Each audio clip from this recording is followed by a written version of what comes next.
Assalamualaikum warahmatullahi wabarakatuh. Anak-anak, hari ini kita akan belajar tentang tema 8 subtema 2 mata pelajaran PPKN.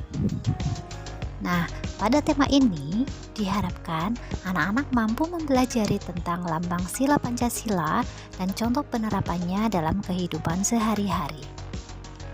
Lambang negara Indonesia adalah Garuda Pancasila. Sebagai rakyat Indonesia, kita wajib untuk mengetahui tentang lambang Pancasila dan contoh penerapannya. Hal tersebut karena Pancasila merupakan dasar negara Indonesia dan alat pemersatu bangsa. Banyak orang yang sudah hafal dengan sila-sila yang ada dalam Pancasila, tapi tidak semua orang tahu bagaimana cara mengamalkannya. Oleh karena itu, yuk kita simak materi baik-baik tentang pengamalan Pancasila dan contoh penerapannya. Nah, sekarang coba anak-anak perhatikan dengan baik tentang lambang Garuda Pancasila. Di dalam Garuda Pancasila itu semua terdapat maknanya. Coba kita lihat satu persatu. Untuk jumlah bulu masing-masing sayap itu ada 17. Kemudian jumlah bulu ekor itu ada 8, jumlah bulu bawah pangkal ekor ada 19, kemudian ada jumlah bulu di leher itu 45. Itu semua melambangkan Hari Proklamasi Kemerdekaan Indonesia, yaitu tanggal 17 bulan 8 tahun 1945. Burung Garuda itu yang di dalamnya terdapat 5 lambang Pancasila beserta maknanya. Nah, coba anak-anak perhatikan dengan baik. Itu untuk lambang Pancasila itu ada di tengah-tengah burung Garuda. Untuk kelima simbol tersebut adalah yang pertama bintang, kemudian rantai, pohon beringin, kepala banteng, dan padi dan kapas. Untuk sila pertama berbunyi ketuhanan yang Maha Esa, itu dengan simbol bintang. Bintang itu maknanya adalah bahwa bangsa Indonesia percaya akan adanya Tuhan yang Maha Esa dan senantiasa bertakwa kepadanya. Contoh penerapan nilai ketuhanan dalam kehidupan sehari-hari adalah yang pertama, menjunjung toleransi antar umat beragama. Kemudian, yang kedua, menjalankan ibadah sesuai agama yang dianut. Dan yang ketiga, menghargai perayaan hari besar keagamaan. Nah, kita semua tahu ya, di Indonesia itu terdapat berbagai macam agama yang dianut oleh setiap orang. Jadi, walaupun berbeda-beda agama, kita tetap harus menghormatinya dan tidak boleh untuk mencemoohnya, seperti itu. Selanjutnya, rantai.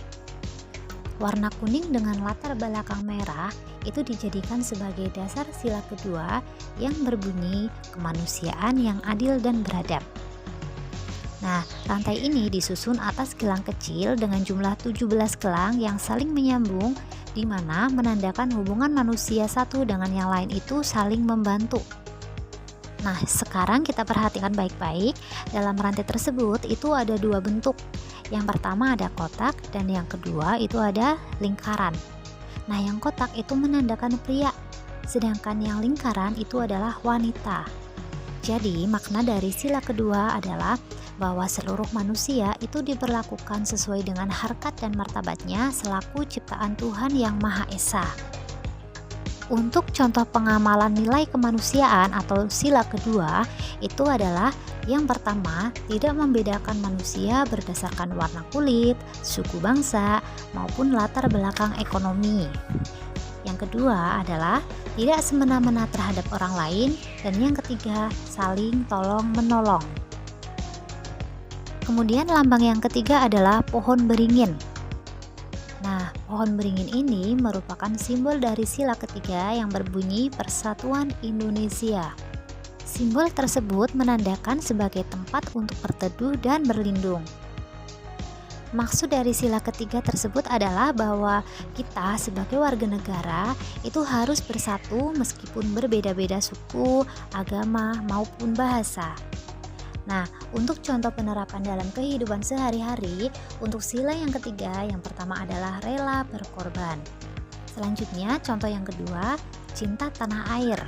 Dan untuk contoh yang ketiga adalah mencintai produk lokal atau produk dari kita sendiri di negara Indonesia. Selanjutnya ada kepala banteng. Ini merupakan simbol untuk sila keempat yang berbunyi kerakyatan yang dipimpin oleh hikmat kebijaksanaan dalam permusyawaratan perwakilan. Benteng merupakan salah satu hewan yang suka berkumpul. Itu diibaratkan sama seperti manusia. Dalam setiap pengambilan keputusan itu harus dilakukan secara musyawarah. Nah, salah satunya itu dengan cara berkumpul ataupun diskusi. Nah, jadi di sini yang dinamakan musyawarah adalah pembahasan bersama dengan maksud untuk mencapai keputusan atas penyelesaian masalah. Nah, untuk arti dari sila keempat adalah bahwa mengandung nilai kerakyatan yang mencerminkan demokrasi di Indonesia. Untuk contoh penerapan dalam kehidupan sehari-hari yang mencerminkan sila keempat, itu yang pertama adalah mengambil keputusan dengan musyawarah. Yang kedua, menghargai pendapat orang lain. Dan yang ketiga, mengikuti gotong royong dan kerja bakti.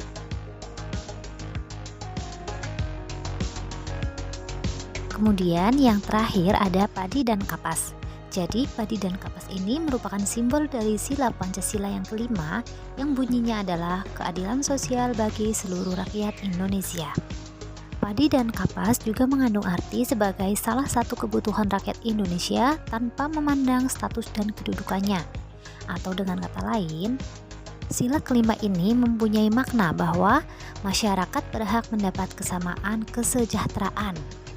Nah, untuk contoh penerapan pengamalan sila kelima dalam kehidupan sehari-hari, ini yang pertama ada bersikap adil terhadap sesama, yang kedua menjaga keseimbangan antara hak dan kewajiban, dan yang terakhir menghormati hak-hak orang lain. Oke anak-anak, sekian dulu materi hari ini. Semoga apa yang Ibu sampaikan bisa bermanfaat. Selamat belajar, tetap jaga kesehatan. Terima kasih. Wassalamualaikum warahmatullahi wabarakatuh.